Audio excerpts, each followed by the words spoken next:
Diz-me quando for para a Posso?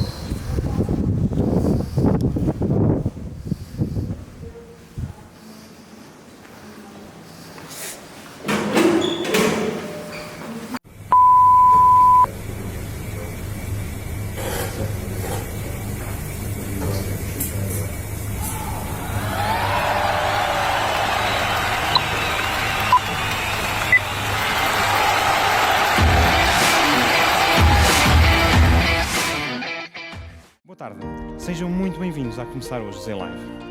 2020, ano que muito prometia a todos os níveis, mas ano que nos trouxe o maior dos desafios de que temos memória nos últimos anos e que nos levou a algo que não acharíamos possível, ficarmos confinados em nossas casas. Empresas, escolas, serviços públicos, tudo mudou de um dia para o outro. Tudo parou de um dia para o outro. Ora, connosco a Associação Começar Hoje não foi diferente. Quando, no início do ano, reunimos o nosso fantástico Conselho Consultivo, que aproveito para cumprimentar na pessoa do Dr. Miguel Fasquilho, tudo apontava para que este fosse um ano de forte crescimento para nós e com uma expectativa de impacto nos jovens ainda maior. Sim, porque a nossa missão é de impactar jovens, dos 16 aos 25 anos, ajudando-os a descobrirem o seu real caminho, transformando-os nos futuros líderes e profissionais do amanhã. Esta é a nossa missão e ela não mudou com o Covid-19. Tornou-se, aliás, mais importante que nunca. Os jovens continuam cá, lá, em todas as cidades e vilas. E a necessidade de crescerem também. Por isso era essencial que nos reinventássemos, porque se os jovens cá continuam, a necessidade também permanece. A começar hoje, Z-Live foi a nossa resposta. Mas criar lives em que os convidados estão cada um em sua casa, rapidamente se tornou normal, comum. E nós não fazemos projetos comuns. Quando criamos projetos, fazemos-lo para que sejam verdadeiramente impactantes. Por isso, fomos à procura de entidades que, assim como nós, tivessem um forte sentido de crescimento dos jovens, que contribuíssem para o seu desenvolvimento, não apenas profissional, mas acima de tudo, humano, enquanto homens e mulheres. A Força Aérea é uma dessas entidades. Por isso, e como já tínhamos uma parceria fechada com eles para um bootcamp designado Escola de Líderes, onde, em conjunto com a Força Aérea e uma série de empresas fantásticas, como são os nossos patrocinadores, trabalharíamos as tuas skills de liderança, falámos com eles. É por isso que hoje, dia 20 de junho, estamos a transmitir esta Começar Hoje Z-Live a partir do Museu do Ar, em Sintra, onde os nossos convidados estão lado a lado com a história da aviação portuguesa e mundial, onde se respira verdadeiramente diferença. E num local verdadeiramente diferente das estantes e livros dos lives atuais. Agradecemos do fundo do coração ao chefe de Estado-Maior da Força Aérea, General Joaquim Borrell, e ao seu chefe de gabinete, Major-General Rui Freitas. Agradecemos também de forma muito especial a todos os nossos parceiros e patrocinadores: Delta Cafés, McDonald's Portugal, a DECO Group, Portal da Queixa, IPDJ, Prio Energy, porque sempre nos acompanharam por este mar de incertezas. E deixamos também um forte agradecimento à Câmara Municipal de Sintra, com um sentimento muito forte de confiança no nosso trabalho, bem como ao ECO e à revista Pessoas, que sempre nos ajudaram a divulgar a nossa mensagem e que também hoje o estão a fazer transmitindo esta live em direto. Agradecemos também aos nossos parceiros técnicos que arriscaram connosco: Bright Creations, Out of Frame, What's on Wheels, Produções Audiomarques. Hoje falamos sobre comunicação e diferenciação. Como é que te realmente consegues colocar no mercado? O que é que tens que fazer para te reinventar? De que forma é que consegues evoluir? Fazemo-lo com um painel de convidados fantástico, começando com Carla Rebelo, Diretora-Geral da DECO Group Portugal.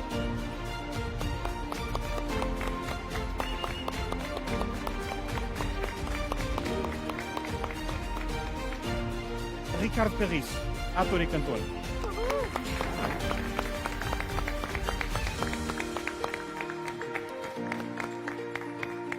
Major Piloto Aviador Duarte Freitas, Comandante da Esquadra 301 de Jaguares. Cláudia Semedo, atriz. E por fim, mas não menos importante, Mariana Barbosa, Diretora Executiva da revista Pessoas e a nossa moderadora do dia de hoje.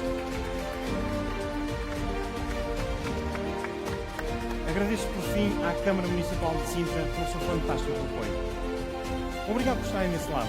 Obrigado por fazerem parte da nossa história, da história de Portugal, ainda assim. Deixo-vos com a Mariana. Bom começar hoje a Live. Muito obrigado. Mariana. Olá, boa tarde a todos e obrigada por estarem aqui connosco. Mantendo esta distância de segurança, pedia que se apresentassem brevemente e que me contassem um bocadinho sobre vocês neste contexto do painel de hoje, que é como te comunicas e como te diferencias. Vamos começar com a Carla. Muito bem, o meu nome é Carla Rebelo, tenho 47 anos e trabalho em empresas há 30 anos e represento aqui a ADEC Group com muito gosto, com muito orgulho, nos apoiamos aqui a esta causa. E eu sou uma eterna aprendiz, sou uma pessoa que busco constantemente a diferenciação, a melhoria, onde é que podemos acrescentar valor para mim, para as equipas, para todas as pessoas que trabalham connosco, no fundo para o país todo e para os jovens todos que estão agora a entrar no mercado de trabalho. Portanto, essa é a nossa paixão e essa é a razão por que estamos aqui. Muito bem. Ricardo, olá. Olá, estava aqui a pensar, que eu já te respondi a esta pergunta uma vez. Como é que eu me apresento? Eu sou o Ricardo Carriço, ator, apaixonado pela música, cantor também. Tenho imensas... Ao longo da minha vida consegui construir vários skills que me dessem ou que fizessem com que eu seja a pessoa que sou hoje. Adoro gente bem educada. Tenho 56 anos, já disse. Gosto de pessoas bem educadas. Tento ser o mais cordial possível e dar valor àquilo que é a amizade. De resto, em termos profissionais, tento traçar objetivos diretos, sem andar às curvas. Prefiro seguir em frente. Sou teimoso por natureza. E pronto, acho que sim, que é suficiente. Muito bem. Duarte, Boa tarde olá. a todos. Eu sou o Major Duarte Freitas, comandante da Esquadra 301 Jaguares. Como é que eu me identifico? Eu identifico-me como um piloto de combate da Força Aérea. Isto é mais do que... Não é pouco, não é pouco. É mais do que simplesmente voar aviões. Estamos seguros aqui. É muito mais do que voar aviões, é uma atitude, é um modo de vida que envolve vários valores e princípios que gostamos de praticar. Gosto também de me ver como um líder em aprendizagem, um bom follower ou um bom seguidor. Acho que não se pode ser um bom líder se não formos bons seguidores. E também revejo-me como um aprendiz, alguém que está sempre a tentar aprender uma coisa diferente todos os dias. E é isto, sou madeirense. É madeirense. Essa parte é muito É como um carimbo. Olá, Cláudia. Olá, eu sou a Cláudia Semedo, sou atriz. Neste momento faço a direção do Teatro Municipal Amélia Rei Colasso em Algés e faço a direção da Companhia de Atores, que é uma associação cultural onde fazemos teatro, pelo nosso palco passa música, dança, artes plásticas. Como é que eu me comunico? Sempre em verdade. Eu acho que é essa a minha máxima, procurar sempre a verdade daquilo que eu sinto, a verdade daquilo que eu comunico com os outros e a verdade do que eu procuro. Eu tento sempre encontrar aquilo que me faz feliz, aquilo que me faz bem, e eu acho que quando nós gostamos daquilo que fazemos e estamos em verdade nas coisas, acabamos por investir muito de nós, trabalhar muito, procurar aprender sempre mais e melhor, e eu acho que isto é se calhar assim a minha base. Muito bem. Então nós estamos aqui a falar com jovens que estão ou na fase de entrada na faculdade ou já nos primeiros anos da faculdade e estamos aqui a falar de conceitos muito amplos e muito profundos, como verdade, como autoconhecimento, como sermos honestos connosco e com os outros. Onde é que começa este caminho? Como é que nós podemos ser estes verdadeiros agentes de autoconhecimento nosso? E com que idade é que se começa, Ricardo? Conta-nos um bocadinho da tua história e de como é que fizeste este processo. Eu é engraçado, estou 100% de acordo com o que a minha querida Cláudia disse, e é um facto. Eu acho que há uma dada altura da nossa vida que nós projetamos qualquer coisa para o nosso futuro. E depois há aqui duas situações que é, ou gostamos de pertencer a grupos, ou então começamos a construir uma atitude nossa que faz com que outras atitudes idênticas às nossas se aproximem. E aí não temos que partilhar em grupos. Eu sou apologista de criar a atitude. Quando é que isto começou? Não sei, sinceramente, digo-te. Eu acho que foi um processo evolutivo em que eu fui tomando consciência daquilo que eu queria fazer, daquilo que eu gostava, e depois, ao mesmo tempo, sendo... E aí eu volto sempre a dizer e digo sempre, eu acho que a culpa, em certa parte, isto foi da minha mãe. Que nós de repente estamos nos Maristas, num colégio de padres, não é? Em que havia ali aquele peso normal da coisa, e de repente tira-nos e diz, não, eu quero que vocês vão para uma escola pública, que aprendam e Isso foi em que aprendam a dar e a altura? levar. Com que idade? Foi com 6 anos de idade, portanto, Ok. fui para lá com 5 para os salesianos e com 6 anos de idade fui para a escola pública. E este facto de repente, estarmos a viver nos Olivais Sul, quem sai de Cascais, num ambiente de cuidado, digamos assim, vais para ali, e nos Olivais tinhas uma misturada enorme de várias classes sociais, onde nós nos dávamos todos uns com os outros, aí é engraçado que tu começaste a perceber que o que tem que prevalecer é a tua personalidade e o teu caráter, não a dita história de pertences ao grupo.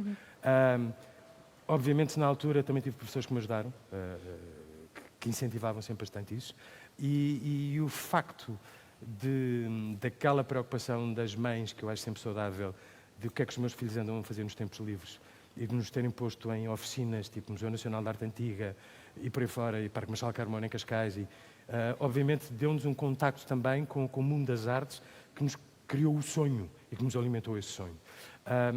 E acho que aos poucos e poucos fui-me apercebendo um bocadinho o que é que eu sou, o que é que eu gosto, o que é que eu quero, e a partir daí foi construindo. Duarte, no seu caso, como é que esse processo aconteceu? Eu acho que, pegando aqui nas palavras do Ricardo, isto começa tudo com um sonho, não é? Todos nós temos um sonho ou temos uma ideia daquilo que gostamos.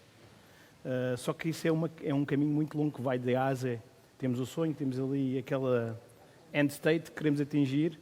No entanto, vamos passando por uma série de experiências, e eu acho que é isso que o Ricardo estava aqui a transmitir. Vamos passando por umas certas experiências durante a vida que nos vão moldando e vão-nos mostrando se realmente é aquele sonho que nós queremos ou se temos que ir em direção a outro caminho. No meu caso, eu quando pergunto aos meus pais, eles sempre me dizem que eu tinha sempre ali um desejo de ser piloto. E já era muito pequeno, gostava de ir ao aeroporto no Funchal, ver os aviões. Isso, garantidamente, foi uma das matrizes que apontou este caminho. No entanto, ao longo da vida, também andei nos Salesianos, também temos isto em comum, mas foi no Funchal, fui trabalhando para atingir a base. Eu acho que todos nós temos que ter o conhecimento de base, que é aquilo que nos dão na escola, nas universidades. No entanto, paralelamente, fui tendo outras atividades. E eu acho que se tivesse que dizer uma coisa que os meus pais me deram, foi a capacidade de experimentar. Tive a possibilidade de experimentar muita coisa. Com 6 anos fazia vela otimista no Funchal, fui dos escuteiros marítimos. Aos 13 anos cheguei à minha mãe com uma declaração de responsabilidade e disse: mãe, gostava mesmo de experimentar os bombeiros agora. E ela, os bombeiros. E eu, sim, eu gostava de ver, realmente acho que gostava de contribuir alguma coisa para a comunidade onde pertenço. Minha mãe ficou, ela sempre me apoiou em tudo, mas ficou sempre ali, isto se calhar é perigoso. Mas, no entanto, confiou em mim e assinou. E durante, dos 14 aos 18, passei por essa experiência. Uma experiência em que se vive também a disciplina, em que se sente o que é contribuir para os outros. Aquilo é mais uma atividade para dar aos outros do que receber. E foi uma experiência que nos mostra a vida. Ali contactamos com todo o tipo de pessoas, com todo o tipo de experiências e que nos vai moldando. Aos 17 anos, ainda não tinha carta de condução, mas pedi aos meus pais que gostava de fazer o curso de piloto de aviões, só para experimentar. Eles fizeram um grande esforço mesmo e proporcionaram-me fazer o PPA, que é o curso particular de piloto de aviões, no Funchal. E realmente aí senti que é isto que eu quero fazer. E é por aqui que eu vou enverdar. Tinha vários caminhos. O meu sempre foi, do coração, fui vir para a Força Aérea e servir o meu país. E tentei, e aquelas experiências todas que falei anteriormente, realmente ajudaram neste ponto para entrar na Força Aérea. Nós éramos cerca de, eventualmente, 2.000, acabamos por entrar 20. E eu acho que se alguma coisa contribuiu, foi o meu passado, aquelas experiências todas que os meus pais me deram, contribuíram para saltar, para dar aquele passo e conseguir entrar na Força Aérea. Ou vamos nós daqui a bocado estar a falar na educação. Pois vamos. E é isto, assim, big picture, assim, de modo geral é isto. Em relação àquilo que o Duarte estava a dizer, Carla, Que papel é que tem em todas estas experiências, e nós acabamos sempre nestes debates por falar muito da importância de experimentarmos coisas diferentes, mais que não seja, às vezes é para afunilar o nosso caminho e outras vezes é para dizer não queremos isto, não é? Queremos outra coisa qualquer. Que importância é que tem esta experimentação ao longo dos anos e como é que nós podemos incentivar os jovens a experimentarem cada vez mais e cada vez coisas mais diferentes, não é? É verdade, e eu concordo com aquilo que os colegas disseram aqui, sobretudo quando o Ricardo começou por dizer que na vida há dois caminhos. Há o caminho de, pelo menos à partida, logo dois caminhos. Há o caminho de alinhar com o grupo e há o caminho de escolhermos o nosso próprio, pensarmos com a nossa cabeça. E eu acho que isso é o mais determinante. Quando nós lidamos com muitos jovens que entram no mercado de trabalho, aquilo que nós hoje vimos que é cada vez mais diferenciador é até que ponto é que as pessoas têm capacidade para pensar pela sua cabeça e não ir atrás daquilo que os outros fazem ou atrás daquilo que os outros acham que é bom.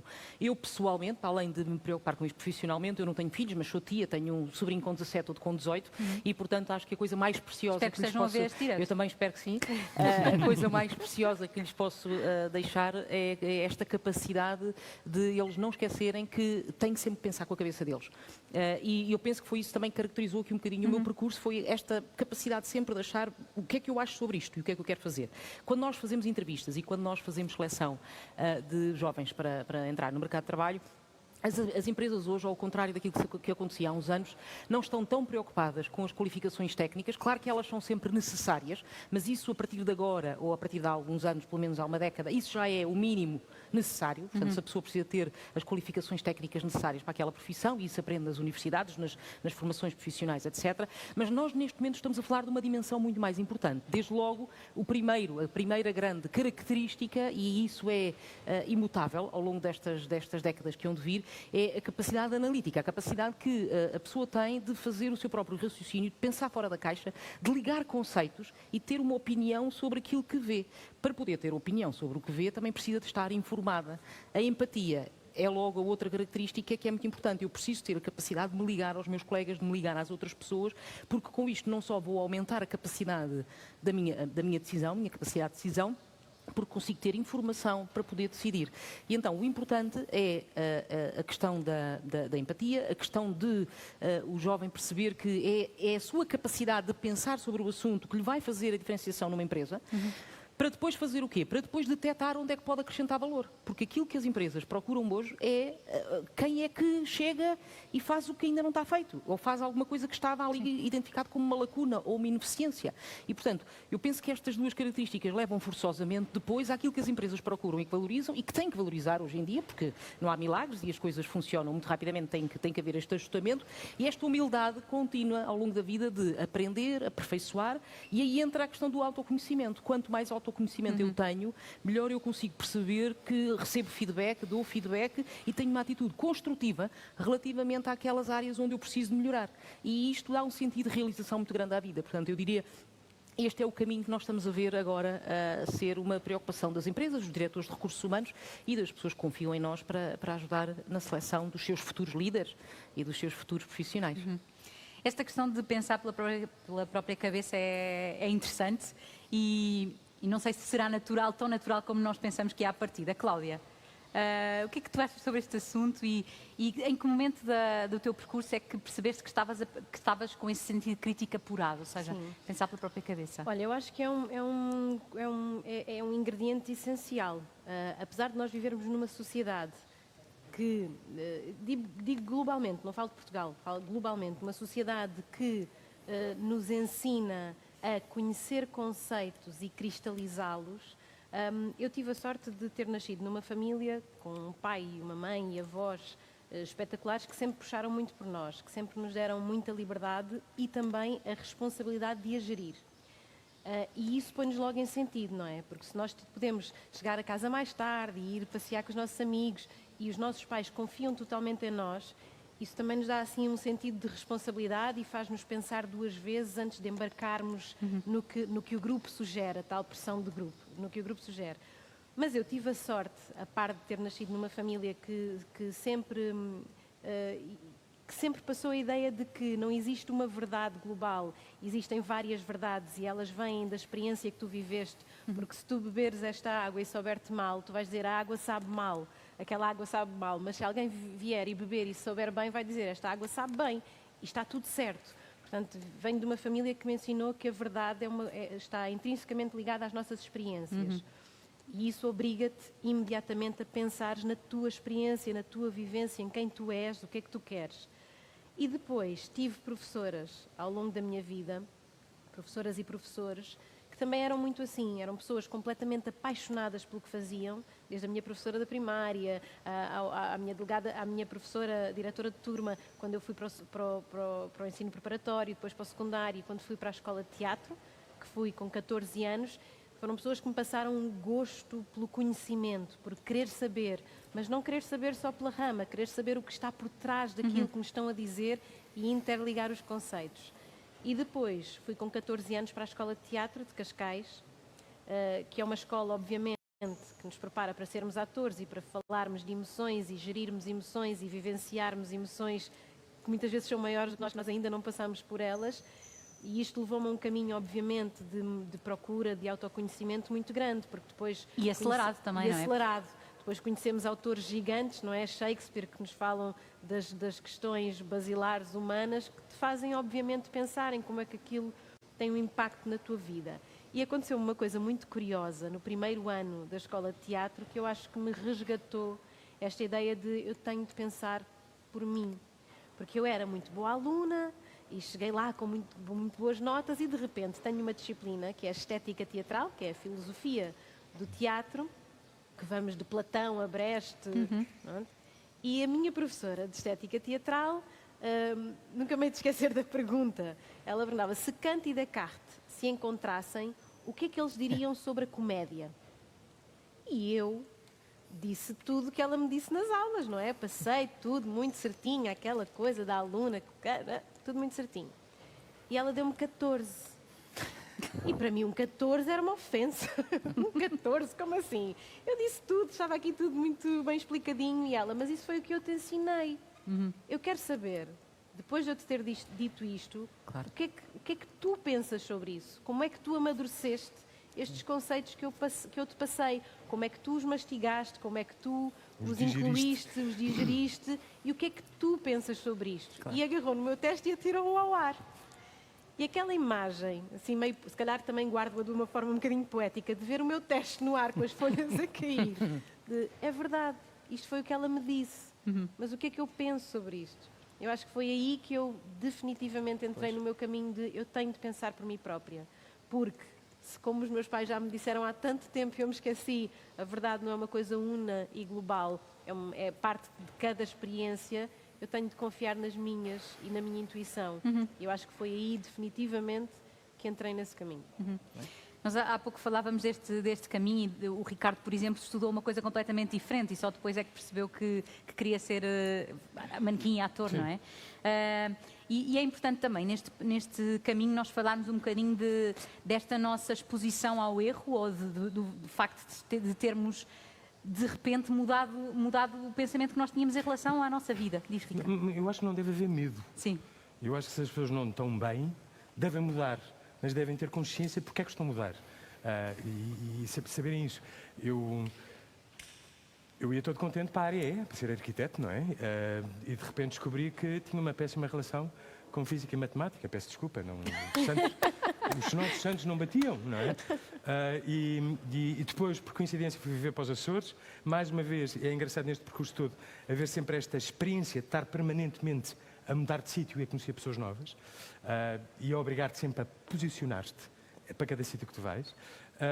E pronto, depois há aquela história mais tarde, experimento trabalhar como manequim, gostei, cheguei à casa dos meus avós e digo-lhes, aliás, num jantar que já estava todo atrasado, aliás, eu estava atrasado, estava toda a gente a comer a sopa, e eu digo, com ar muito alegre, muito bem disposto, com ar de caçula da família, não é?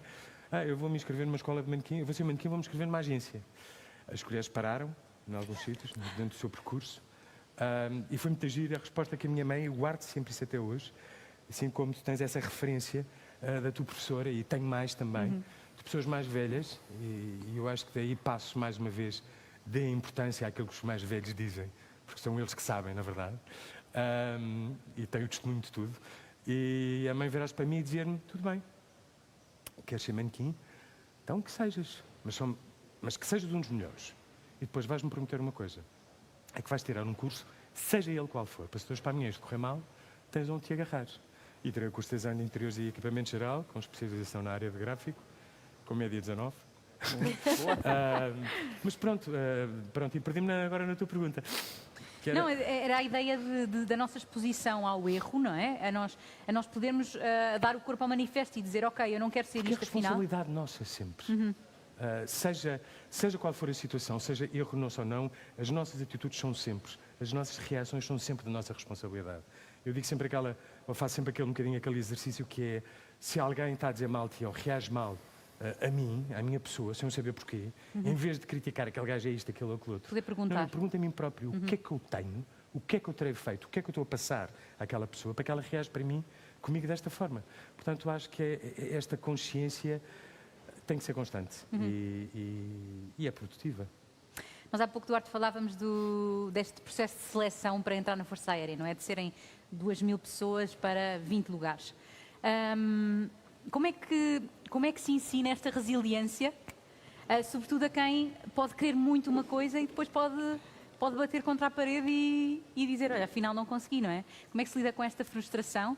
E falávamos há pouco do erro ser uma constante todos os dias no trabalho como o seu. Eu já vou chegar ao erro, Boa. mas gostava aqui de pegar em dois pontos. É mentores. Todos nós estamos aqui a falar de alguém que nos ajudou naquele caminho. Isso é muito importante. Ou seja, os jovens têm que procurar aquelas referências, aquelas pessoas com quem têm mais confiança. Desculpa interromper-te. Sim, força. Eu acho que há uma palavra que eu não quero dizer que hoje em dia esta malta mais nova não tenha, mas nós na altura tínhamos muito, que era disponibilidade. E sempre que alguém nos contava uma história, nós ficávamos ali com atenção e não criticávamos, recebíamos. O storytelling é importantíssimo, não é? Já vem há milhões de anos. É uma das melhores maneiras de aprender, é através das histórias. E estes mentores contam-nos as histórias, que nos indicam caminhos e que nos indicam, olha, quando eu vi isto, fiz aquilo. Okay? Isto eu acho que é importante. Eu também tive os meus mentores ao longo do meu percurso antes de entrar na Força Aérea e acho que me ajudaram muito a ser aquilo que sou hoje. Outra coisa que é pensar pela própria cabeça, não é? O que é que isto se traduz? Como é que fazemos isto? Isto não é de um dia para o outro. Ou seja, nós temos que ter a base, é aquilo que nos ensinam na escola, mas depois há de haver outras experiências que nos vão dar esta capacidade de análise crítica e acontece ao longo do tempo. Não é igual para toda a gente, mas algum dia vai acontecer e as pessoas vão começar a ter aquele espírito crítico, que é fundamental na sociedade em que vivemos hoje, que somos bombardeados constantemente com informação. E há disponibilidade. Nós somos tão bombardeados com informação que não temos disponibilidade para falar com os nossos mentores e depois parece aqui uma bola de neve. E depois andamos aqui e não sabemos para onde é que temos que ir. Para refletir é preciso tempo. E eu acho que para se aprender é preciso tempo para refletir e chegar ao erro. Okay? E era aqui que entrávamos no erro. Então, o erro, como é que eu lidava com o erro em que se não entrasse na Força Aérea? Eu sabia que havia possibilidade de não entrar e era grande. Mas sabia que tinha que tentar. E esta resiliência tinha, eu vou dar o meu melhor e se não conseguir, tenho outras opções. É preciso sempre ter outras opções. Ou seja, não podemos estar focados só numa opção, temos que ter várias opções para podermos, se alguma coisa correr mal, optar por outros caminhos. E isso foi, eu nunca fechei portas. As portas mantêm-se sempre abertas, nunca queimamos as pontes. Okay? Sempre possível não queimamos pontes, porque um dia podemos ter que lá passar. E foi isso que eu fiz. Como é que ganhamos este conforto com o desconforto? Não é? Porque isto é um desconforto. É sair do sofá, de casa, para ir fazer uma coisa completamente diferente, a 1000 km de casa, onde não tenho amigos nenhuns. Mais uma vez, voltamos às experiências. As experiências vão-nos dando este traquejo de ganhar resiliência. E é um bocadinho cada vez. Não se fala em resiliência, a resiliência não aparece de um dia para o outro. Aparece um dia de cada vez. E é com análise, isto correu mal, porquê que correu mal? E esta questão que é importante. Não é correu mal, pronto, agora desisto. Não, correu mal, o que é que correu mal? E agora dividimos isto em três possíveis soluções. Ou eu não tinha a informação toda, imagino que eu vou concorrer à sua empresa, eventualmente podia não ter a informação toda que me estava a ser pedida. Ou seja, se calhar foi uma questão de informação, faltava-me informação. A outra parte do erro está associada com a execução. Será que eu executei o plano que tinha delineado bem? Ou seja, e agora vou ver, não, eu podia ter feito melhor isto, podia ter levado uma gravata, podia... Pronto, é uma parte de execução, é minha. Ou seja, tinha a informação toda, mas foi uma parte aqui ao nível da execução. Ou então foi ao nível da decisão. Ou seja, eu tomei a decisão errada. E isto, se calhar, a decisão foi chegar tarde. E isto implicou que eu não conseguisse ter este trabalho. Ou seja, e agora, quando errarmos e quando as coisas não correrem bem, vamos voltar a este processo, tentar perceber onde é que foi, melhorar nesse aspecto e tentar outra vez. Garanto-lhe que isto sim é resiliência. E um dia vai funcionar. E não ter medo de assumir o erro. E não ter medo de assumir o erro, Exatamente. exatamente. Acima de tudo. E olhar para o erro, na nossa profissão, então, Ricardo, nós olhamos para o erro de uma forma um bocadinho diferente. Não é um erro, é uma tentativa, é uma experiência para nós percebermos como é que funcionamos com aquelas condições e como é que podemos funcionar melhor. É errar melhor. Há uma frase que é errar mais, errar melhor. Eu acho que é de... eu And acho que é de- cheaper.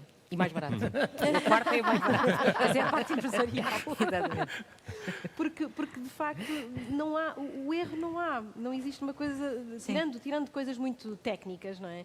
Na nossa profissão o erro não existe. Existe o tentar, existe o E quando o acontece propor. o erro ou o engano, é disfarçado, mas pegando no que estás a dizer, e eu acho que para as pessoas perceberem um bocadinho melhor, e daí, por isso que eu utilizo muito a palavra da disponibilidade, nós disponibilizamos-nos a passar por processos, inclusivamente que sejam emocionais e até às vezes depressivos e tudo e mais alguma coisa, e nós disponibilizamos-nos tanto a nossa parte mental como emocional e física a entrar neste processo e sair dele sem que ele nos afete. Isto obviamente é uma disciplina e um exercício muito grande, mas, Tem a ver com a abertura nossa, não é? Em mas relação ao ao mesmo mundo. tempo há uma aceitação enorme. E daí é que nós temos quando nós andamos a devorar os personagens, ou a devorar, a recolher esta dita constante informação de quem é aquele gajo que eu vou falar, fazer fase dele agora de neste ensaio. momento, Sim. eu tenho que Estamos saber à aquilo tudo. procura. Quando andamos a devorar isto tudo, é para que essa informação seja dominada por nós e não sejamos nós dominados por ela.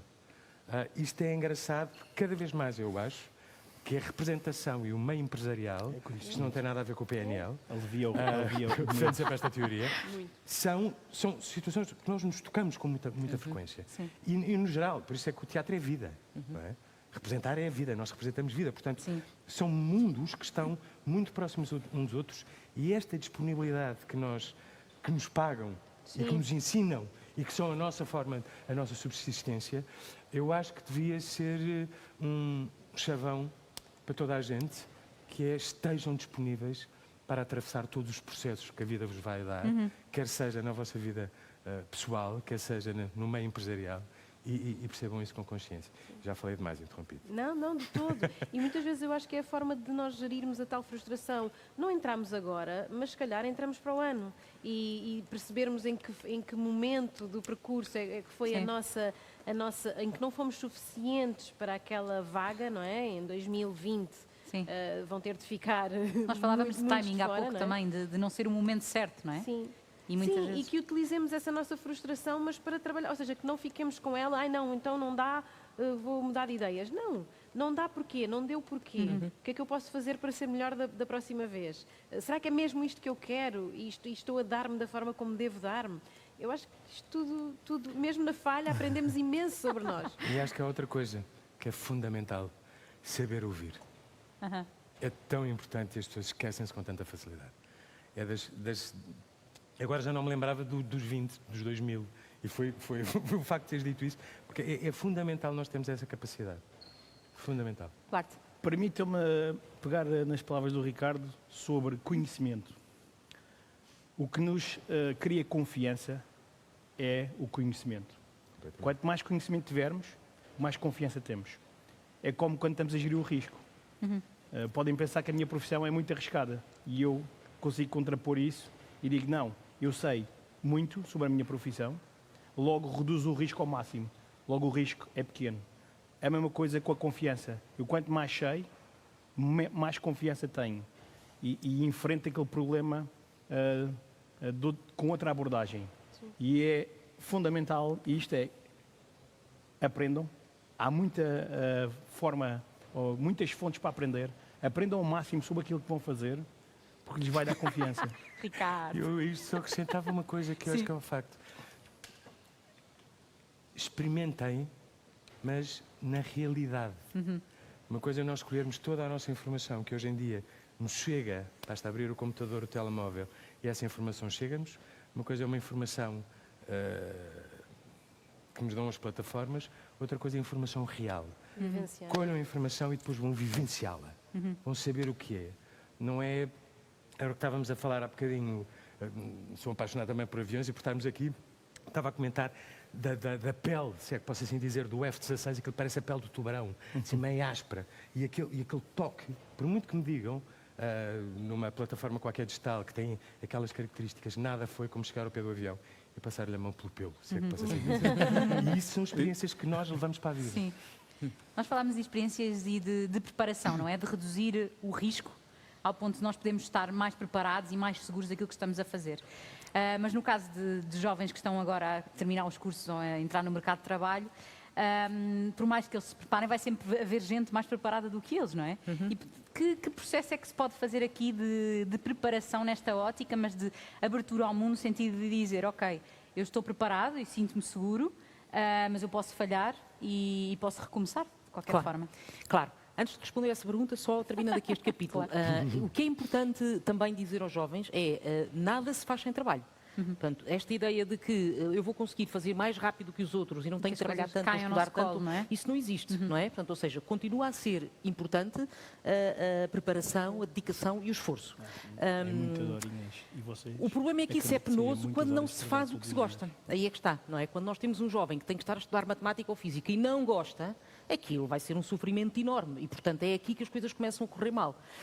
Por outro lado, eu também percebo que as pessoas devem ter profissões que lhe permitam ou que lhe garantam sustento e, portanto, aí a preocupação dos pais que as pessoas tenham ali um backup plan que pode ser perfeitamente identificado. Portanto, eu concordo completamente com essa abordagem. As empresas e os jovens precisam de mudar a forma como olham para a falta de experiência, porque se os jovens têm por inerência da própria condição, não têm experiência, nunca hão de ter até que alguém lhes dê a oportunidade de começar a ter experiência. Claro. E a propósito disso, falo do programa CEO for One Month, que a ADEC tem a nível mundial, já vamos na 7ª edição, e que em todos os países do mundo, aquilo que a ADEC faz é seleciona entre vários jovens talentosos que aplicam para a vaga, aquele que será durante um mês, em cada país do mundo, o braço direito, ou que estará a trabalhar com o CEO daquele país durante um mês. E, portanto, este jovem, o que é que nós pretendemos com isto incitar ou estimular a sociedade? Pretendemos exatamente mostrar que nós podemos perfeitamente pegar numa pessoa que não tem experiência e, através de programas de aceleradores de carreira, nós conseguimos que aquele jovem, repare, um jovem que faça este tipo de trabalho durante um mês vai ter acesso a mais reuniões até de alto nível, de administração, onde se tomam decisões de recursos humanos, de marketing, de investimentos, coisas que normalmente as pessoas só têm depois, se calhar, numa empresa ao fim de 10, 15 anos de carreira, não é? Porque têm que fazer todo o caminho progressivo. E, portanto, é acabar com o preconceito, que há muitos, e acabar com este mito de que aquela pessoa eu não recruto porque não tem experiência. Faz-me lembrar aqui há uns anos a questão de, felizmente já não há muitas empresas assim, mas também não recrutavam uma mulher porque podia ter filhos e, portanto, ficava em casa e, portanto, ia ter que ficar de baixa. Portanto, este tipo de preconceitos cada vez aparece menos. Relativamente aos jovens, ainda é bastante alto. Eu relembro que Portugal é dos países da União Europeia que tem uma taxa de desemprego jovem mais alta. E no momento em que, antes, a AC, não é? Há o AC e o DC, o AC antes de Corona, portanto, nós estávamos quase em pleno emprego. Já lá vamos. Nós estávamos quase em pleno emprego, mas o mercado continua a ter escassez de talento e, portanto, não se entende como é que nós temos 16, 17, 18% de taxa de desemprego nos jovens. Nós começamos a ver cada vez mais as empresas, também por exemplos destes que a ADECO dá e outras empresas que eu vejo que têm este tipo de iniciativa, a começar a ter a coragem em dar aos jovens a oportunidade de adquirir experiência. Mas também a vida de um gestor é assim, não é? Eu se não conseguir formar as pessoas e desenvolver as pessoas, não consegui verdadeiramente fazer a minha missão. O meu papel é formar os outros, desenvolver os outros e fazer com que os outros tenham progressão de carreira. Para isso preciso de estar disponível para passar tempo com eles e lhes ensinar, como fizeram comigo. Não é? Falava-se há pouco das referências, dos role models, e eu acho que isto é praticamente universal. Eu tive a sorte na vida de trabalhar sempre com pessoas que me deram oportunidades a idades muito jovens. Eu tinha 19 anos e o meu chefe trabalhava numa empresa multinacional ofereceu-me o lugar de chefe de contabilidade, aos 19 anos. Quer dizer, eu andava a tirar o primeiro ano do curso de contabilidade na faculdade. Mas porque eu gostava, e porque era muito trabalhadora, e porque era muito também teimosa, mas determinada, este homem, que tinha na altura 40 e tal anos, confiou em mim, foi criticado pela casa-mãe na Suíça, porque eu sei que depois mais tarde ele contou-me, teve telefonemas de todo o lado, e disse, mas tu és louco, como é que vais colocar uma vida de 19 anos, que tem pouca experiência profissional como chefe de contabilidade de uma empresa deste porte, porque era uma multinacional. E ele enfrentou. E achou, não, tem talento, vai conseguir, vamos ver, lá está, identificamos os riscos, não é? Os riscos primeiro têm que ser mapeados. E depois de mapeados, inventoriados, nós definimos quais são as medidas Mas de isso é um mitigação. bom líder.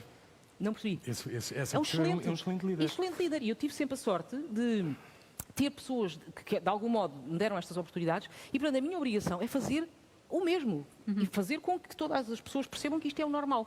E felizmente este grupo, esta iniciativa do grupo da ADECO é muito para trazer essa consciência para a praça pública. Sim. E portanto, nós justamente agora está a Sim, decorrer em vocês Portugal promovem a bastante. seleção. Nós já fizemos várias reportagens, tanto na Pessoas como no EC, sobre... Sim, temos sobre agora o 10 seu- finalistas, vamos escolher o CEO for One Month do próximo mês, que vai estar ali durante um mês a trabalhar comigo, em Portugal, mas os outros países estarão a mesma coisa, ao mesmo tempo. E o finalista vai trabalhar com o CEO do grupo, na Suíça, durante um mês. Eu queria retomar a questão da disponibilidade também e da disponibilidade das pessoas mais velhas, destes mentores eventuais, porque, na verdade, eu também senti isso no jornalismo. Fala-se muito da memória nos jornais e a memória dos jornais está a desaparecer, não é? Não há pessoas mais velhas e as pessoas mais velhas não têm a disponibilidade que tinham há 30 anos para estarem com os estagiários. Os estagiários são muitas vezes abandonados nas redações e, portanto, vão passando sucessivamente, não é? E isto acontece noutras empresas também, não há esta disponibilidade. Como chamar a atenção destas pessoas no sentido de nós podermos ter padrinhos dentro das organizações onde nós estamos padrinhos, não no sentido do benefício gratuito, não é? Mas padrinhos no sentido de pessoas que nos podem observar de perto e poder aconselhar-nos. Eu só quero acrescentar uma coisa em relação a isso. Na ADECO, grande parte dos diretores hoje da empresa foram estagiários da empresa há 18 anos e 19 anos. Portanto, imagine o que é que a empresa perderia se não tivesse investido e apostado nos estagiários. Portanto, eu acho que isto é muito significativo, muito representativo e tenho muito orgulho em trabalhar numa empresa assim. E, portanto, acho que é o melhor sinal de que é o futuro, não é? Se nós, quer dizer, é impossível nós queremos receber sem dar. E isto acontece nas empresas, acontece na vida pessoal, acontece em todo lado, Assim acontece como no uma esforço. relação entre um pai e um filho. Sim. Exatamente. Ajudou Eu a falava ensinar da a andar, disponibilidade, ele pensa, precisamente, portanto, porque a disponibilidade, coisa. e agora neste contexto de pandemia, a perspectiva da disponibilidade mudou bastante, não é? Porque nós, de repente, estamos confinados a um espaço físico e não sei se mais disponíveis ou menos disponíveis para as pessoas que estão ao nosso lado. O que é que vocês acham? Não sei, acho que tudo está a mudar e vai continuar a mudar.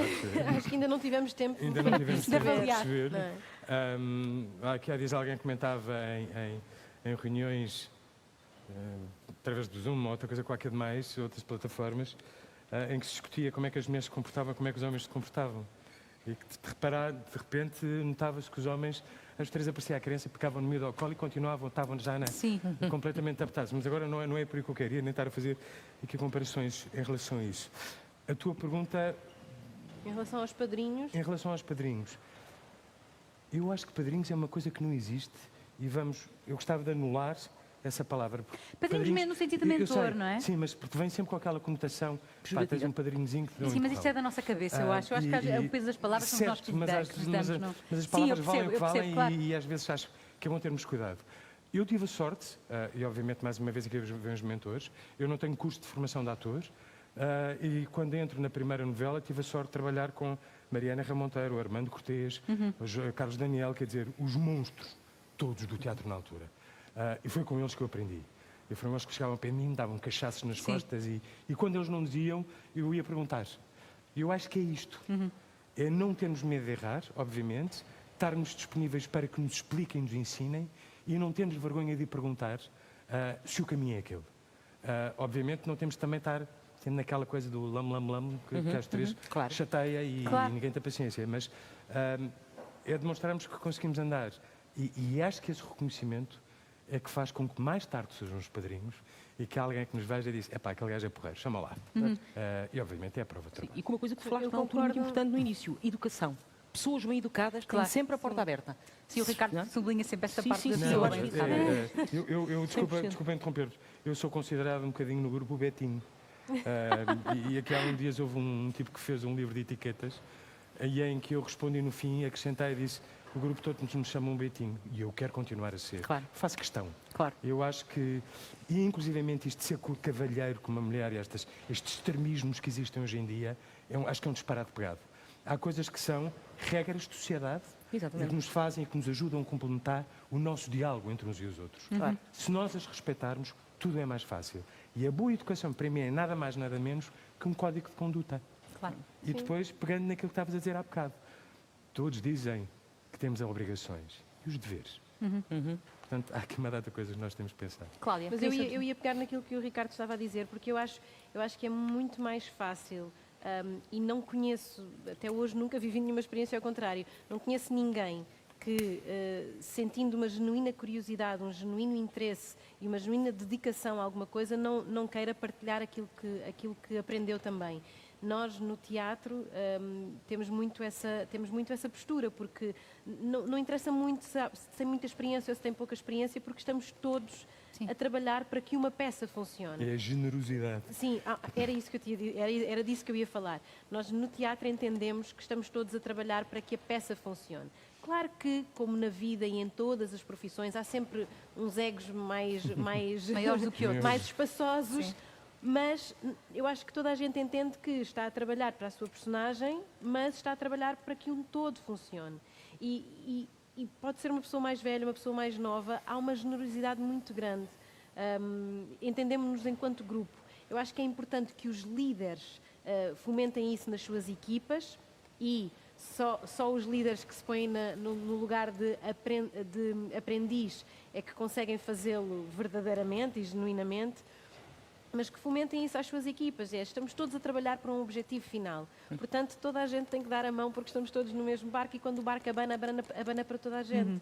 E eu acho que essa generosidade e essa disponibilidade, quando vem com boa educação numa pessoa jovem que tem vontade de aprender e curiosidade e faz as perguntas e procura saber, porque os mestres não procuram os discípulos é que procuram os mestres. Portanto, eu acho que tem que partir muito dos jovens de estarem interessados naquilo que estão a fazer e se quiserem saber e se começarem a cavar e se começarem a chatear as pessoas, eu não conheço ninguém que não se renda e que não passe e partilhe o conhecimento. Eu só queria corrigir aquilo que eu disse.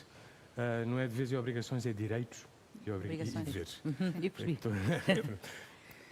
Eduardo, queria acrescentar alguma coisa antes de passarmos? Temos aqui duas perguntas nas redes sociais que eu gostava que eu discutíssemos. gostava só de pôr aqui 2 pontos de vista. Temos aqui, nesta disponibilidade, a disponibilidade de quem aprende Sim. e de quem ensina. Sim. De quem aprende é necessário humildade, é necessário querer, disponibilidade. Da parte de quem ensina, imagina uma esquadra de combate, não é? Nós somos todos muito competitivos. E se calhar uma das coisas que se espera num piloto de caça. No entanto, também queremos que os outros sejam sempre melhores que nós. Isso é o nosso ser mestre. Ou seja, eu só fico feliz quando encontrar alguém que seja melhor do que eu. E aí é a minha parte do mentor. Claro. É tornar os outros melhores do que aquilo que eu fui. E se tivermos este objetivo de vida, mesmo dentro daquela competição que é muito aguerrida e que nós fomentamos, mas no fim queremos sempre é deixar que os outros sejam melhores que nós. E isso faz com que apareçam os tais mentores que vamos ajudar os outros a crescerem e, quando forem melhores que nós, sentimos que a nossa missão está cumprida. Perguntam-nos aqui nas redes sociais se é vantajoso para nós, jovens, que somos todos, fazer um gap Eu year. sou mais jovem de todos. Fazer um gap year. Parar de estudar e experimentar outras coisas. Eu diria que que parece? sim. Eu sou completamente apologista do gap year, que pode ser 1, 2, 3 anos. Eu não vejo a escolaridade como... É a minha perspectiva. Eu não acho que a aprendizagem que se faz nas escolas seja só para a profissão. E acho que se aprende muito na vida. Portanto, eu acho que nós começamos a estudar jovens e acabamos de estudar também muito jovens. Portanto, eu acho que é fundamental nós termos um bocadinho a noção de mundo. Quanto maior for a nossa noção de mundo, melhores serão as nossas decisões, porque não estão afuniladas nas circunstâncias pequeninas que nós conhecemos na amplitude dos nossos braços, não é? Eu acho que quanto maior for a nossa noção de mundo e do outro, e que eu acho que também se fomenta muito a empatia nestes gap years em que as pessoas vão para fora e conhecem outras pessoas com outras realidades, com outras condições, com outros pensamentos. Acho que ajudam muito a esse autoconhecimento, a essa necessidade de ter um espírito crítico, porque conhecemos coisas que saem da nossa zona de conforto, conhecemos outras realidades. Eu acho que é muito importante mesmo. Eu tenho uma perspectiva um bocadinho diferente, mas... Também eu. Mas então, começa. Não, força. Eu tenho uma perspectiva diferente. Eu entendo que o gap... Eu falo também aqui um bocadinho como professora, não é? Também como sou professora no ISCTE, tenho muitas vezes essa pergunta. Fazem muitas vezes essa pergunta. Eu entendo que existam algumas pessoas que precisam de um gap year. Mas não é assim, não é algo... Não acho que seja algo que deva ser utilizado como mais uma alternativa. Entendo que há algumas pessoas que estejam eventualmente numa fase em que estão muito baralhadas, estão muito confusas, em que há um trabalho que se calhar não conseguiu ser feito até ali, precisam desse gap year. Mas concordo completamente com a Cláudia com a questão de abrir horizontes e ter uma carreira internacional. Eu própria estive 8 anos fora de Portugal e, portanto, isso fez-me ser uma pessoa completamente diferente em termos de perspectiva. Mas hoje existem os programas de Erasmus, não é? Portanto, os alunos podem estar na escola e têm incorporado no seu programa a possibilidade de ir para o estrangeiro. Portanto, eu diria que tem que ver caso a caso. No mundo não vai acabar porque a pessoa de repente está confusa e precisa de um gap year, não é? Mas eu diria que não é off the shelf, ou seja, não deve ser uma coisa para estar na prateleira e pronto, então agora não te apetece e tal, pronto. Então, porque se pode perder muita coisa aí, pode-se perder ritmo de trabalho, pode-se perder timing, muita coisa pode acontecer e são idades muito sensíveis e, de novo, eu falo como tia preocupada de um jovem de 17 e de outro de 18, não que esteja preocupada, mas porque são 17 e 18 anos, onde as coisas podem mudar muito radicalmente, hoje querem aquilo e amanhã já não querem, e esqueceram-se de me informar e eu achava que eles queriam, e portanto tenho um bocado de preocupação com o ritmo. Há uma idade, ainda na semana passada estávamos todos a almoçar com os meus sobrinhos e eu dizia-lhes, vocês têm que perceber que este é o momento mais, estão prestes a entrar para a universidade, este é o momento mais importante das vossas vidas, onde vocês têm que fazer um esforço e têm que fazer tem que colocar na vossa cabeça que o que vão fazer agora vão ganhar para o resto da vida, vão ganhar a vossa independência. Há esforços que se fazem em 3 anos, 4 anos, que depois vão ter um payback, eles vão ter o retorno de tudo aquilo mais à frente. No contexto atual, porque, de novo, como pessoa... Tudo muda num instante, não é? Sim, e como gestora, eu vejo que as empresas, hoje em dia, já não querem pagar mais do que 635 euros a quem não tenha mais do que o 12º ano. Sim. Não é? Quer dizer, esta é que é a realidade. Infelizmente. E, portanto, eu preocupo-me aqui com a questão da formação ou profissionalizante ou universitária, de vários ramos, de várias áreas, sobretudo porque agora os pais fazem um esforço enorme para que quase toda a gente consiga isso, não é? Portanto, seria um desperdício não aproveitar. Quando falamos de gap year, eu não entendo como parar a escolaridade aí, não é? Eu entendo como 1 ano ou 2 que as pessoas tiram para perceber, porque muitas vezes com 18 anos nós não sabemos o que é que queremos fazer. Eu falo por mim que tirei o curso de teatro muito nova, eu fui com 14 anos para a Escola de Teatro de Cascais e 11 anos depois decidi voltar à escola e fiz jornalismo, tirei jornalismo, e a forma como eu entendia a formação 11 anos depois foi muito diferente se eu tivesse colado tudo diretamente, não é? Eu também comecei logo a trabalhar. Mas aí não te esqueças de uma coisa fundamental que foi, desculpa interromper-te, foi a escola de teatro. Não, claro. Abre-te imensas perspectivas, mas o que eu acho é que os miúdos com 18 e 19 anos são novos e podem... Porque esta ideia de que nós temos de ser só uma coisa na vida, também eu acho que estamos numa fase em que eu posso decidir primeiro ser manequim, depois ser ator e depois ser cantor e casar as 3 coisas, ou então decidir que não, agora afinal eu quero mesmo é ser engenheiro e voltar à faculdade e tirar um curso de engenharia. Ou seja, eu acho que não tem de ser um percurso inequívoco em que eu faço a escolaridade toda obrigatória e começo a trabalhar naquilo que eu vou profissionalizar para o resto da vida. E estas experiências acumulam-se em camadas em nós, não é? Ou seja, tudo isto é ganho, não é? Eu quando digo disto, e desculpa interromper-te, é um bocadinho a ideia da dispersão. Porque eu acho que ao longo da vida, isto obviamente passa muito pelos pais, podem potencializar aos filhos várias situações, nem que seja fazer voluntariado. Exato. Que é, saiam da vossa zona de conforto e vão fazer o que vos apetecer, mas durante um tempo. E isso tem que ser uma coisa consciencializada e partilhada. Claro. E obviamente a partir daí nós... Só o simples facto de sairmos da nossa área de conforto e quando refiro o voluntariado, nós íamos ver quais é que são as outras realidades que existem à volta de nós, nos dá logo uma dimensão do mundo completamente diferente. Portanto, sim, por um lado, gosto das experiências, acho que façam-se à vida e experimentem coisas novas, mas com foco. Com foco Sim, e com sim. consciência obviamente não vamos dizer-lhes já sabes qual é o teu papel na vida. Não, nada disso, mas Sim, sim. para onde é que nós Sim. queremos ir? Eu acho que esta questão tem que ser um bocadinho mais profunda, que é tentar perceber porquê que o jovem que fez a pergunta quer um gap year. Aham. E só ele é que pode responder a esta pergunta. Não há uma receita universal que possa... Falávamos há pouco da questão da receita, É, não é? não há aqui Das uma pessoas terem receita. uma receita. Ou seja, é preciso perceber, eu faço este gap year para atingir este objetivo. Ok? Ou seja, tem que ser deliberado, tem que ser pensado, não é? Eu vou fazer um gap year e vou para a praia apanhar sol. Claro, E se calhar é um mau Pensar gap na year. vida.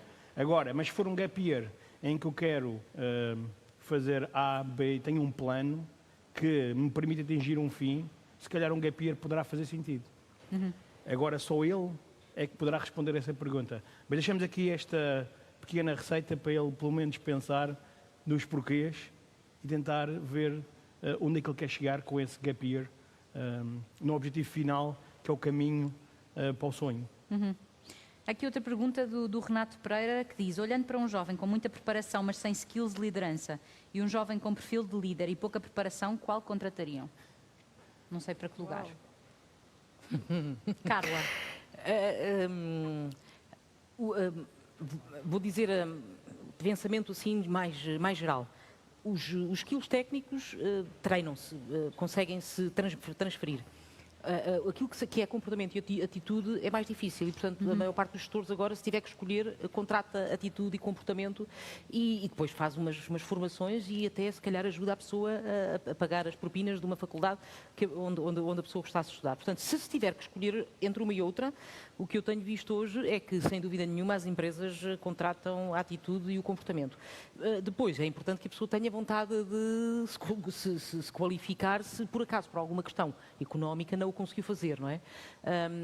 Mas eu acrescentaria, não nos podemos esquecer hoje, e para todas as pessoas, todos os jovens que nos estão a ouvir, que nós agora estamos numa era de lifelong learning, ou seja, nós temos que fazer a nossa formação agora constantemente. Sim. Em 4 anos, 25% ou 30% dos nossos skills são desatualizados.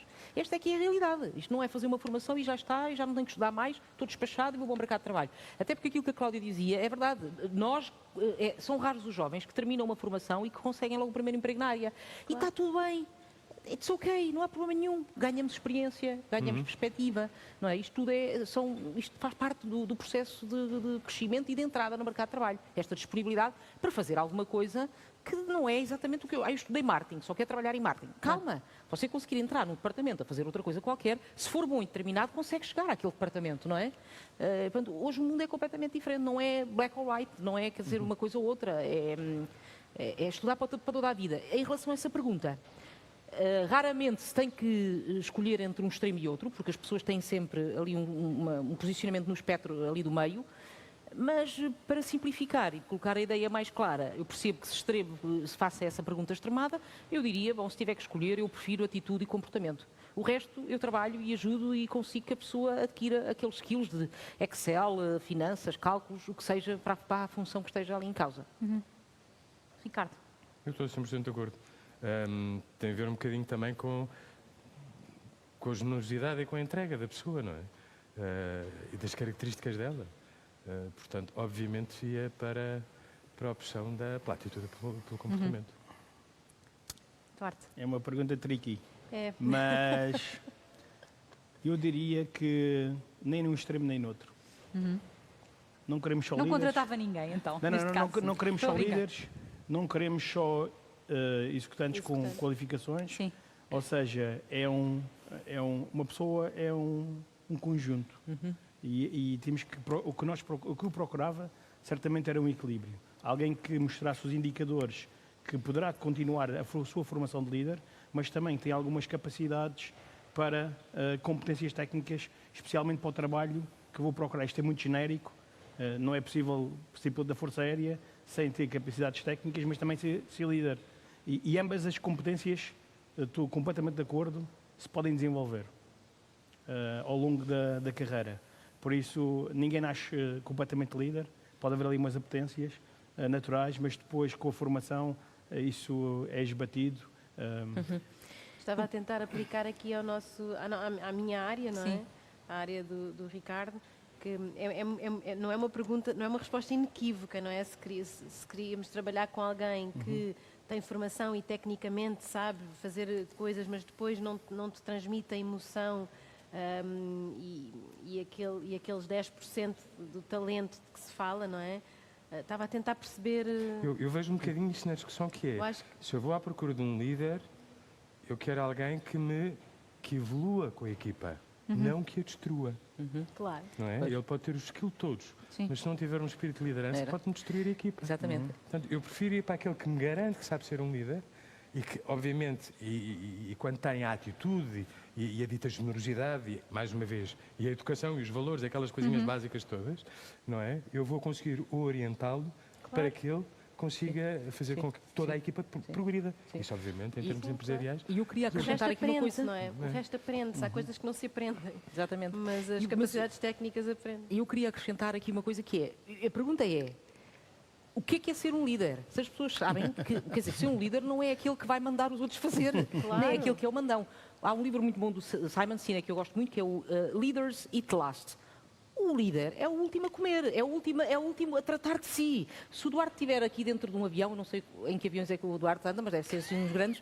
Se ele estiver dentro de um avião É um com a equipa, F-16. é um F-16. É um F-16. Não faço ideia se é grande ou pequeno, mas tem assim um nome. brutal. Tem um nome e impõe respeito. Ele vai ser o último a sair de lá se houver um problema ou houver um fogo, não é? Portanto, o líder é aquele que tem que estar preparado para se sacrificar pela equipa. Portanto, é bom que isso esteja claro, não é? Eu não posso achar que eu quero ser líder e quero ser chefe. Pois. Isto não é uma coisa, uma isto não é diferença grande. por concreto, Mas, chega-se lá. mas por isso é que estávamos a falar na história das atitudes e por aí fora. Exatamente. Porque um líder Exatamente. é um gajo com uma estrutura de valores e de coerência e de humanidade e nananã, extraordinária para conseguir saber orientar Tem de os ser outros. alguém inspirador, É um não é? bocadinho como Sim. um ensinador, basicamente. É aquele que percebe quais é que são as pessoas que estão à volta dele, quais é que são as características de cada um deles. É um e que maestro sabe também, não é? distribuir, Não. digamos, os personagens para cada um deles e, E retirar orientá-los o melhor e retirar o melhor de cada um retirar o melhor de para cada um. que o espetáculo seja um sucesso. Sim, nós voltamos ao Teatro tema. barra empresas que têm graça. Nestas Começar Hoje Z Live também falámos nesta questão de ser CEO de nós próprios, de nós nos responsabilizarmos pelo nosso caminho, não é? E de podermos ser os nossos próprios líderes e depois alastrarmos esta liderança e esta inspiração a outros, porque o líder também tem de ser inspirador. Claro, E, claro. O líder é eleito pelas bases sempre. Não é Claro. alguém que diz, isto agora vai ser o teu líder, vai ser o teu chefe. Não funciona assim. Muitas vezes nós contratamos pessoas para serem os diretores ou os líderes e o que acontece é que as equipas não os revêem como líderes. Portanto, há ali um Nos falhanço aceitam. redondo. Há ali um falhanço redondo. É o tal follower. Não exatamente. pode ser um bom líder se não for um excelente follower. Não pode. Exatamente. Não funciona. E o exemplo. Estávamos a falar de Sim. liderar pelo exemplo. Isso é fundamental. São os tais valores, humildade, credibilidade, gratidão, profissionalismo. São os tais que eu vos dizia ao início, o piloto de caça não é só porque voa um avião, é porque defende uns certos valores e estes valores são importantes para se poder liderar. Não é porque eu sou o melhor ou porque fiz o curso Top Gun, não sei onde. Não. Eles vão comigo para todo lado porque acreditam em mim. Porque eu lidero pelo exemplo, porque dou o exemplo, porque tenho humildade para reconhecer quando fiz mal. E eu acho que aí temos muito a aprender ainda. Nós temos que saber chegar à frente dos nossos homens enquanto lideramos. Eu fiz mal, isto correu assim mal e estamos a passar a tal experiência. Estamos ao mesmo tempo a ser mentores. E eles aprendem e esta é a humildade que é preciso também ter quando se lidera. E é preciso agradecer, saber agradecer, ter gratidão por aquilo que os nossos homens fazem pelo nosso projeto, pela nossa visão, por aquilo que nós queremos atingir. Isto é um two-way street. Não há, ou então somos chefes. É o one-way street. E naquilo que nós fazemos não é possível. Porque tem que haver aqui uma confiança muito grande entre quando estamos a voar uns com os outros, por isso é que isto é um step-by-step approach, até se conseguir ser um líder, e vamos aprendendo e nós focamos muito as nossas competências, não só nos nossos technical skills, mas também na parte da liderança. Estamos sempre a desenvolver os nossos para serem melhores líderes amanhã. E obtêm sempre feedback nesta parte da liderança. Ou seja, não, tomaste a decisão mal aqui, não tiveste em conta aqui, não deste o exemplo ali, devias ter feito isto ou aquilo. Que é para eles próprios aprenderem, para quando chegarem à posição de líder, e às vezes não chegam, porque não têm essas capacidades de liderança, não sabem dar o exemplo, não são humildes o suficiente, não têm credibilidade, não sabem ter gratidão. Isto é um caminho que se faz caminhando devagarinho. Nós estamos mesmo a acabar. Eu gostava de saber da vossa parte que conselhos é que vocês dariam a estes jovens que nos estão a ouvir e que estão prestes a entrar no mercado de trabalho ou a desenvolverem-se neste caminho. Eu ia pegar um bocadinho naquela pergunta que tu não fizeste. Como é que é sermos CEOs de nós próprios? Eu acho que é engraçado É engraçado, não. Tenham consciência daquilo que vocês são, basicamente. Quais é que são os vossos skills, o que é que vocês têm para dar e informem-se. E quando se apresentarem, levem toda esse armazém de conhecimento que adquiriram ao longo da vida. E depois, obviamente, aquele ponto de garantia que é boa educação. Sejam sempre. Se puderem, abram uma porta a uma senhora para ela entrar, a porta do carro. Não subam as escadas atrás da senhora, subam à frente. Mas isso depois aprende-se. Claro. Mas eu acho que é uma data levem a vossa verdade de cada um e sem receios. Carla? Eu diria que, relativamente assim ao conselho principal, posso pensar, se calhar, na capacidade de trabalho e não pensem que as coisas caem do céu. Não caem do céu a ninguém.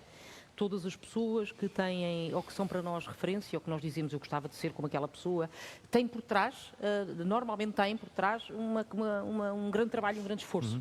E, portanto, se tiverem na disponibilidade de trabalhar, esse resultado virá. Não conheço ninguém que não seja uma boa pessoa, educada, eu acredito muito na lei do retorno, e, portanto, uma pessoa que se comporte muito bem com os outros e que faça a parte dele, as coisas mais tarde ou mais cedo acabam por aparecer. Porque há sempre pessoas à nossa volta que nos darão a oportunidade se nós tivermos aquela atitude certa. Mas a segunda grande recomendação é, no mundo de tecnologia, no mundo em que existem estímulos constantes de telemóveis, iPads, computadores, tudo é feito à distância, agora muito exacerbado pela necessidade de saúde pública, de segurança que nós temos agora, não esqueçam nunca que o contacto humano é a única forma de nós conseguirmos desenvolver aquele tal skill da empatia que falámos, que é muito importante. E a minha principal preocupação é ter jovens que hoje trabalham na nossa empresa, e, como sabe, nós fazemos processos de recrutamento, e que estão em processos de recrutamento e enviam, e nós perguntamos, mas já contactou o candidato? Sim, já enviei o WhatsApp. E as pessoas têm uma tendência para fazer tudo pelas vias tecnológicas, quer dizer, eu preciso de chamar a pessoa, conversar com a pessoa e portanto, não esqueçam isso, não se deixem dominar pelo afastamento social que a tecnologia, por natureza, traz consigo, não é? E eu acho que isso é a minha maior preocupação relativamente ao mundo laboral. Duarte? Conheçam-se a si próprios, ou seja, saibam que valores é que defendem. Okay? Eu vou pensar, fazer uma introspeção e dizer, eu defendo este valor, aquele, e agora vou praticá-lo. Isso é o primeiro ponto. Depois já falamos em não tenham medo de falhar, ou seja, falhar vai acontecer e agora o importante é aprender com o erro e seguir para a frente. O caminho faz para a frente. E isto, se calhar, seriam, de modo geral, os conselhos que eu tenho para dar aos jovens. Comunicar só acontece, esta empatia só acontece treinando. Ou seja, não fiquem em casa, vão para a rua, conheçam pessoas, comuniquem, porque só assim que poderão ser bons comunicadores. Não se aprende a comunicar no WhatsApp, também se aprende, mas uma outra linguagem. É uma outra linguagem.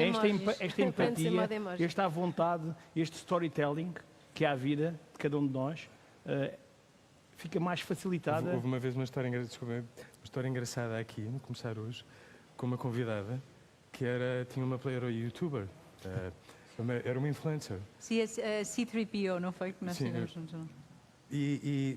Não era ela. Não era? Era outra. Em que há uma altura, quando lhe passa o microfone, ela...